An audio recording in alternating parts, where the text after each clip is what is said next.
여러분 안녕하십니까? MBC 뉴스데스크 광주 전남권 소식입니다. 5.18 민주화운동 기념일이 일주일여 앞으로 다가왔습니다. 매년 전국에서 시민들과 또 정치권 인사들이 광주를 찾지만 올해는 대선 등을 앞두고 더 많은 이들이 방문할 것으로 예상됩니다. 네, 하지만 단순히 선거 유세만을 위한 형식적인 방문이 아닌 5월 정신을 계승하고 실천하는 게 중요하다는 지적도 나옵니다. 첫 소식 김초롱 기자입니다. 탄핵 전국 당시 주요 5.18 사적지의 방문객 수는 전년도 같은 기간보다 2만 명 가까이 늘어난 것으로 파악됐습니다. 올해는 5.18 민주화운동 45주년을 맞아 더 많은 이들이 광주를 찾을 것으로 보입니다. 5.18 기념식에는 국회의원 300명 전원이 초청됐습니다. 광주시는 초청장을 보내 오는 15일 세계인권도시포럼과 전야제, 당일 기념식 등 주요 행사를 안내했습니다. 대선까지 보름여 앞둔 시기라 정치권 인사들이 대거 방문할 것으로 예상됩니다.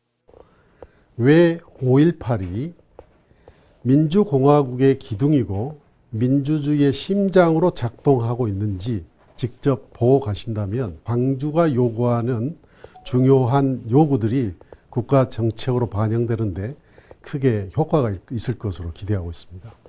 더불어민주당 이재명 대선 후보는 오는 17일부터 이틀간 광주에 머무를 것으로 전해졌습니다. 민주당이 호남 지지세를 공고히 하겠다고 목표한 만큼 치열한 선거 유세가 예상됩니다. 5.18 광주 정신을 온몸으로 체득하고 있는 광주가 나서서 6월 3일 이재명이 90% 이상의 득표율로 압도적인 승리를 할 수 있도록. 국민의힘은 대선 후보 선정을 두고 내부 혼란이 계속되고 있어 5.18 관련 일정은 아직 정해진 것이 없는 상태입니다. 무소속 한덕수 대선 예비 후보의 경우 지난 2일 시민들의 강한 반발에 부딪혀 민주묘지를 참배하지 못하고 돌아간 만큼 또다시 온다고 해도 큰 환영을 기대하긴 어려워 보입니다. 다른 정당들 역시 앞다투어 5.18 행사에 나와 민주주의 정신 계승 의지를 보일 텐데 보여주기식 행사로 끝나서는 안 된다는 지적도 나옵니다.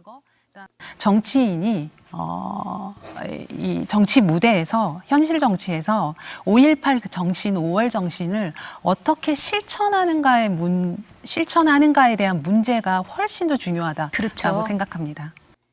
특히 5.18 정신 헌법 전문 수록과 5.18 특별법과 보상법 개정, 국가 주도의 사적지 활용 등이 새 정부 공약 등으로 적극 논의돼야 합니다. MBC 뉴스 김초롱입니다. 언제 어디서나 내 손 안의 뉴스. 광주 MBC 뉴스 유튜브 구독으로 함께하세요.